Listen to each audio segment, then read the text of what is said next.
안녕하십니까. 2024년 5월 2일 최병무 이펙트 시작하겠습니다. 조국 혁신당 대표가 한동훈 특검법을 22대 국회가 열리면 1호 법안으로 처리하겠다. 그러면서 민주당의 협조를 요청했습니다.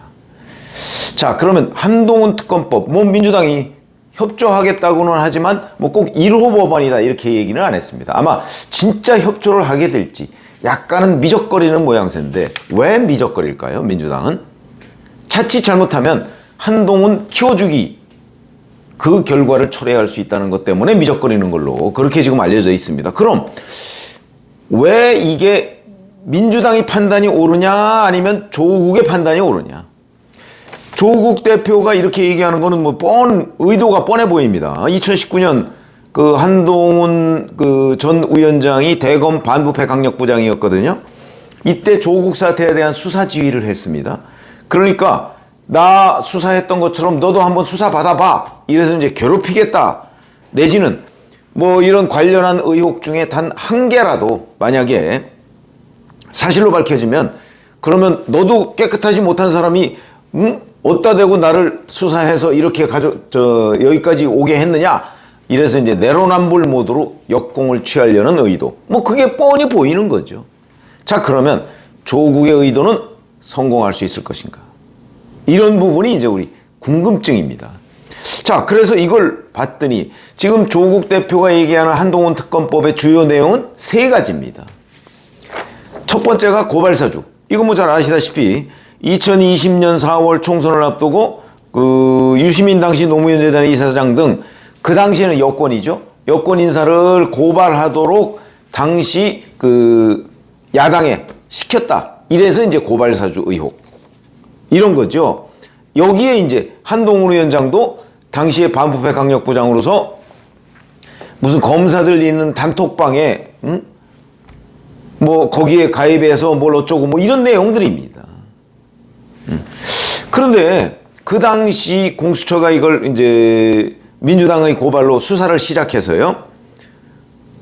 무혐의 처분을 내렸습니다. 윤석열, 한동훈에 대해서 무혐의 처분을 내렸습니다. 그리고 손준성 검사는 기소를 했죠. 이 기소가 1심에서는 이 고발사주의 실체는 있다. 왜냐하면 손준성이 김웅 국민의힘 의원한테 보냈다는 건 있으니까 그걸 이제 고발을 시킨 걸로 본 거죠. 그 실체는 있다. 그러면서 손준성 검사장한테 징역 1년을 선고했습니다. 자, 이렇게 됐는데 윤석열, 한동훈에 대해서는 무혐의 처분을 했거든요. 그런 내용을 가지고서 지금 특검을 하겠다 이렇게 나오고 있는 겁니다. 자, 또 하나는 이제 한동훈 전 위원장의 딸 논문 대필 의혹입니다. 이거는 무슨 약탈 학술지라고, 그러니까 이제 그 학술지의 그 격이 떨어지는 아마 그런 것들이 있는데 거기에 대략 그냥 이렇게 로비를 해서 논문이라고 내고 이런 게 있는 모양입니다. 아마 거기에서 논문을 냈는데 그 논문을 대필해줬다는 사람이 나타났다. 케냐에 누구 이렇게 돼 있습니다. 그리고 이제 해외 웹사이트 그 사람이 그러니까 논문을 대필하다 보니까 해외 웹사이트에는 에세이를 표절했다. 이런 거거든요. 그 다음에 봉사활동 시간을 불려서 봉사상을 수상했다. 그 다음에 전문 개발자가 제작한 앱을 직접 제작한 것처럼 이것도 일종의 표절이죠. 근데 이 당시에 한동훈 전 위원장의 딸은 고등학생이었습니다. 자, 그러면 고등학생이 이런 표절, 이 부분에 관해서 경찰이 수사를 했는데 역시 무혐의 결정을 내렸습니다. 물론 그 무혐의 결정은 실체를 밝힐 수가 없다는 무혐의 결정이었습니다. 무슨 얘기냐면 외국 학술지 또는 무슨 학술대회 이런 거 주최한 그 대회 이런 데에 이 자료를 좀 달라 얘기했더니 그 자료를 보내오지 않았다. 이게 무혐의 처분의 내용입니다. 그거는 의문을 충분히 가질 수 있죠. 그럼 만약에 그런 데에서 자료를 다 보내왔을 때, 그랬을 때 한동훈 전 위원장의 딸이 어떤 위법 행위를 했느냐? 거기에 한동훈 전 위원장은 어떻게 개입했느냐? 이거를 따져야 되는 거 아니겠습니까? 그런데 구체적으로 2022년에 한동훈 전 위원장의 딸이 미국 MIT 대학교에 합격을 했거든요. 이때 미국에 있는 맘카페 이런 데에서 자, 비윤리적인 스펙 쌓기를 해서 지금 MIT에 응시를 했으니까 이거 입학을 불허하라. 근데 그렇게 되지 않았습니다. 그러니까 MIT 대학에 대한 업무방해 혐의, 이걸 입증하는 것이 쉽지가 않다는 거죠. 그리고 더군다나 그 과정에서 뭘 표절 정도인데, 글쎄 학자도 아닌 고등학생한테 그 표절을 문제 삼을 수 있을까? 더군다나 그 표절한 내용이 MIT 입시에 쓰였는지 여부도 모릅니다, 지금. 이런 걸 지금 조사하겠다는 거죠. 그리고 그런 게 다 사실이라고 할지라도 한동훈이라는 사람이 자기 딸 이 논문 대필이나 이런 것들에 개입했는지 여부, 이거는 더욱더 모르는 거죠. 조국 전 장관처럼 자기는 그 자녀 입시나 이런 데 무관하다 또는 관심이 없었다 그러는데, 실제 디지털 포렌식이나 이런 거 해보니까 본인이 컴퓨터에서 그거 다 위조하고 이런 게 입증돼서 지금 1심에서 징역 2년 받은 거 아닙니까? 한동훈 전 위원장에 대해서도 그런 식으로 입증할 자료가 있으면 가능할 수 있겠죠. 그러나 그것이 과연 있을 것인가? 그리고 그 자료를 내서 MIT에 합격하는데 결정적인 영향을 주었을 것인가? 이런 부분은 정말 지난한 수사 조사의 영역이다. 지금 어느 것도 하나 그냥 그러지 않았을까 정도. 그 다음에 또 하나는 제가 세 가지라고 그랬었죠. 윤석열 검찰총장 때 정직 2개월의 징계를 추미애 당시 법무부 장관으로부터 받은 적이 있죠. 이걸 취소해달라고 소송을 냈는데 1심에서는 징계 절차에 위법이 없고 대부분의 징계 사유가 정당하다, 이렇게 해서 윤석열 검찰총장이 패소, 그러니까 지금 윤 대통령이 패소했는데 2심에서는 추미애 당시 장관의 징계 절차에 관여를 했고 기피 신청과 관련된 정족수도 미달했고 윤석열 당시 검찰총장이 방어권을 침해했다, 그러면서 이 징계 절차가 절차상 위법하다. 징계 사유에 대해서는 판단을 안 했습니다. 절차상 위법한데 판단할 필요도 있느냐. 그래서 윤 대통령이 승소를 했습니다. 자, 여기에 대해서 당시 법무부 장관인 한동훈이 이걸 대법원에 상고하지 않았다, 그러니까 고의 패소다, 이런 거거든요. 근데 잘 아시다시피 사실관계에 대한 다툼은 2심에서 끝납니다. 3심은 법률 적용을 제대로 했느냐, 이것만 보는 겁니다.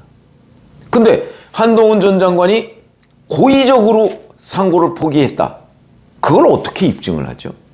일종의 정책적 판단인데, 왜냐면 절차나 이런 거에 대한 사실관계 판단은 2심에서 다 끝나거든요. 그래서 거기 보니까 별로, 근데 그 의도가 이렇다.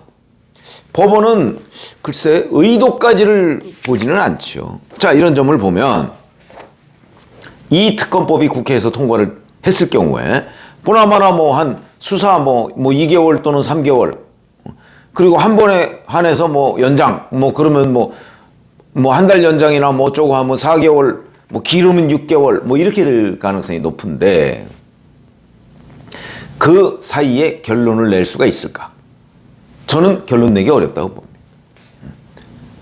그리고 그 고발사주 문제와 관련해서는 윤석열 대통령 취임 전 그때의 공수처는 문재인 전 대통령이 직접적으로 관여해서 만들어 놓은 공수처입니다. 그러니까 특검하고 큰 차이가 없습니다. 특검 규모가 어느 정도 될까요? 많아봤자 10명 내지 20명의 검사와 수사관과 이렇게 될 거 아닙니까? 공수처가 그 정도입니다. 그리고 공수처 이거 굉장히 오랫동안 수사했습니다. 아마 특검 기간보다 더 오래 수사했을 겁니다. 그런데 무혐의 처분. 더군다나 이거는 윤석열 부분도 아니고, 더군다나 한동훈 그 당시 대검 반부패 강력부장이 거기에 관여했다는 어떤 증거도 없습니다, 지금. 공수처도 그러니까 윤석열 대통령이 관여할 부분이 전혀 없었던 당시의 공수처입니다. 거기서 무혐의 결론을 내고 싶어서 냈겠습니까? 그렇기 때문에 특검과 별 그 차이가 없는 공수처였다라는 관점에서 본다면 그 무혐의 처분이 맞을 거다라는 게 이름 우리가 짐작이 되고, 논문 대필 아까 말씀드렸듯이 바로 MIT 대학에 대한 업무방해가 성립할 가능성 거의 없고, 그거를 했다 하더라도 한동훈이 개입했는지 여부는 밝혀내기 어려울 것으로 보인다. 응? MIT 대학에다가 뭐 이런 거 저런 거 하면 그게 뭐 아마 갔다가 거기 반응이 오는데 몇 달 걸릴 거려. 불가능한 겁니다. 그 다음에 고입해서는 입증하기가 어렵습니다. 이 고의냐 아니냐는 거를. 아니라는데. 뭐 이런저런 거 보면 결국 몇 개월 동안 수사해서 특검이 내릴 결론, 제가 보기에는 그냥 잘 모르겠다 이렇게 될 가능성이 대단히 높다. 잘 모르겠다. 뭐 자료가 안 오기도 하고, 그 다음에 뭐 이만저만하고 아니라고 하고, 무슨 재주로 이걸 결론을 내립니까? 물론 조국 대표가 내가 몇 년간 수사받고 재판받느냐고 나 엄청나게 고생했거든, 그러니까 한동훈 너도 고생해봐, 뭐 이런 차원이라면 뭐 가능할 수 있겠죠. 그러면 뭐 고생은 할 겁니다.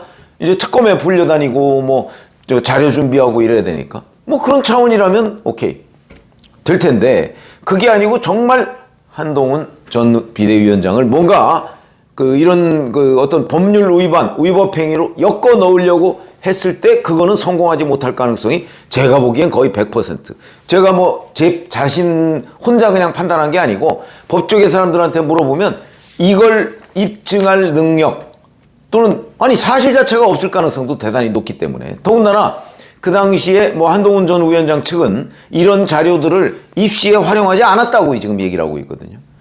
그렇다면 뭐 아무런 의미가 없는 거 아닌가요? 그래서 제가 보건대는 이 한동훈 특검법이 만약 국회에서 통과된다고 하더라도 특검의 수사를 거쳐서 나중에 나올 결론이 너무나 뻔한 거기 때문에 오히려 역풍을 맞을 거라는 거죠.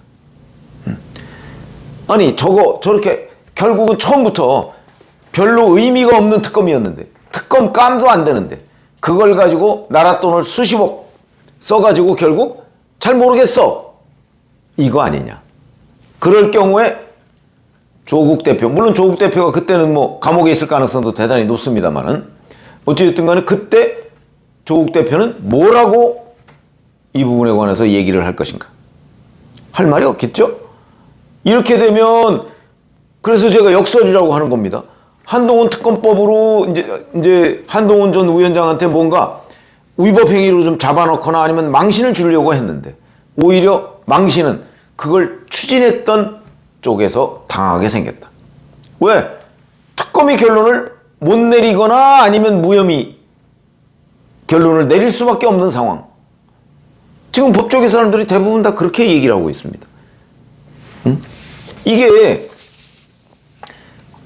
뭐 경찰에서 뭐 예를 들어서 딸 논문 대필 이런 거에 대해서 무혐의 처분했다 이런 거는 뭐 우리가 믿을 수 없다 쳐도 윤석열 정부 취임 전의 공수처에서 무혐의 처분한 것 같은 건 믿을 수 있는 거죠. 그렇기 때문에 만약에 그 정말 특검법이 통과돼서 그 결론을 낸다면 그 결론이 황당해질 수 있다. 그러면 역풍이 불고 아마 어찌 보면 이번에 전당대회에 한동훈 전 위원장은 못 나올 거다 제가 말씀을 드렸는데, 그러면 이때쯤이면 이게 한 6, 7개월쯤 뒤 아닐까요? 6, 7개월. 5월 말에 이제 22대 국회 시작하고 뭐 한 뭐 올 여름이나 뭐 정기국회 때 이게 통과되고 그러면 한 내년 한 뭐 상반기 정도에 이제 이 특검의 결론이 나올 가능성이 높은데, 그 역설을 따르면 결국 그때 이 특검의 역풍 바람을 안고 한동훈 전 위원장이 정계에 복귀해도 되는 것 아닌가. 이렇게 저는 오히려 판단이 된다.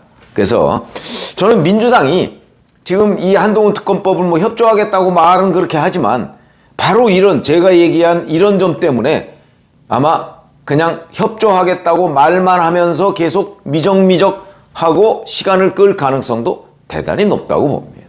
이거 건드리면 오히려 민주당 일각에서 나오는 것처럼 한동훈 키워주기가 될 가능성이 대단히 높다. 그래서 제가 한동훈 특검법의 역설이라는 말씀을 드린 겁니다. 고맙습니다.